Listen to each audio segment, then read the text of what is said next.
When you stand before God, you cannot say, but I was told by others to do this or that. Virtue was not convenient at the time. This will not suffice. Remember that. The Crusades were maybe one of the weirder and more interesting periods of history. It's a combination of a lot of sudden events, and after a pretty good speech from Pope Urban II, a couple of thousand dudes just suddenly decided to walk across the entire continent to conquer a city most of them have never seen or visited. I suppose that in a time where cars weren't a thing, this would be pretty tiring, but I can judge though. Looked like a lot of fun. Maybe not for everyone.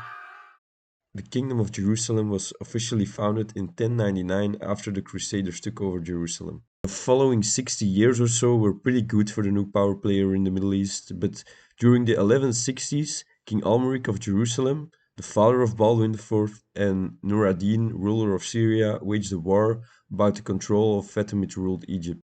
And even though Almeric came pretty close to establishing his rule in Egypt, this little arm wrestling competition drained a lot of the resources and manpower of his kingdom. It also instigated the Ayyub dynasty under Salahuddin. I am not those men. I am Salahuddin. Salahuddin.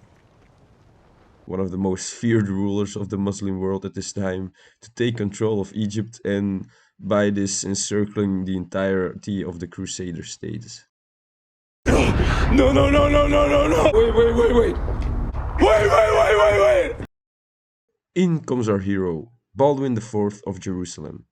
Born in 1161, the young prince was a promising pupil under William of Tyre. He was a determined young lad with a sharp mind. It is said that he inherited a lot of mannerisms from his father. But now for the tragic part. When Baldwin was 9 years old, he was participating in a healthy competition with his friends where they would pinch each other. William quickly noted that even though the other children would cry out in pain, Baldwin didn't show any emotion. And it didn't take long for William to discover that Baldwin had leprosy.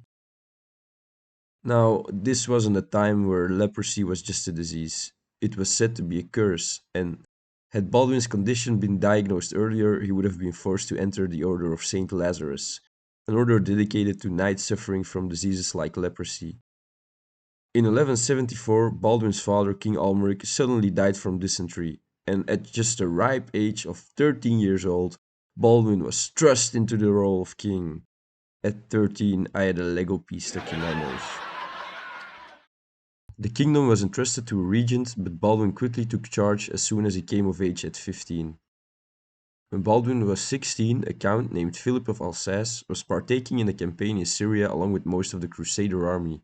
Salah ad-Din saw this as an opportunity to invade the Kingdom of Jerusalem via Egypt with a massive force. But with all the Crusaders crusading with the Count of Alsace, Baldwin didn't have a lot of options to raise an army.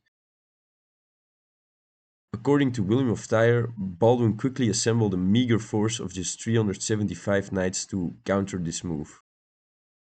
Baldwin and his knights reached the castle of Ascalon, and the king issued the Arar ban. This obligated all bodied men to serve in the military. And this also shows us how desperate the situation was for the Crusaders. The leader that would actually lead the Crusader army into battle was Reynald de Chatillon. Yes, this Reynald de Chatillon. I am what I am. Someone has to be. Listen, the movie really made him a one-dimensional character. After seeing the royal army garrisoned in Ascalon, Salah ad-Din decided that it posed no threat and quickly marched on to Jerusalem, leaving Baldwin and his forces in his rear. Brilliant move by Salah ad-Din that would definitely not come to bite him in his ass. Baldwin quickly left the castle and met up with the Knights Templar. After assembling his forces, Baldwin tracked down Salah ad-Din and the Muslim army that was pillaging the countryside surrounding Jerusalem. And on 17 November 1177, Baldwin saw his opportunity. The king rallied his men and formed up his army. After praying to the Holy Cross, he then ordered a charge.